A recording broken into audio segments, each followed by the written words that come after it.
আসসালামু আলাইকুম রহমতুল্লাহি ওয়া বারাকাতুহু।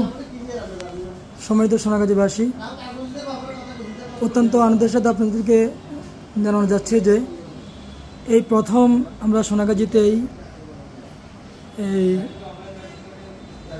ওয়াটার ফিল্টার আমরা এখানে একটা কোম্পানি প্রতিস্থাপন করেছি। আমাদের কোম্পানির নাম হচ্ছে আল জামালি পিওর লাইফ পানির ফিল্টার। আমরা এখানে কি পাবো? আমাদের এই কোম্পানিতে আমরা পানির ফিল্টার থেকে শুরু করে সার্ভিসিং এবং কি আনুষঙ্গিক যন্ত্রপাতি যা কিছু লাগবে সব যন্ত্রপাতি আমরা আমাদের এই শোরুমে আমরা পেয়ে যাব ইনশাআল্লাহ। আমাদের ঠিকানা বলে দিচ্ছি, সোনাগাজী তাকিয়া রোড, মুর্তুজা টাওয়ারের 2য় তলা, আল জামালি পিওর লাইফ সেন্টার। আমি আবার বলতেছি, আমাদের শোরুমের ঠিকানা হচ্ছে সোনাগাজী তাকিয়া রোড, মুর্তুজা টাওয়ারের 2য় তলা, আল জামালি পিওর লাইফ পানি সেন্টার।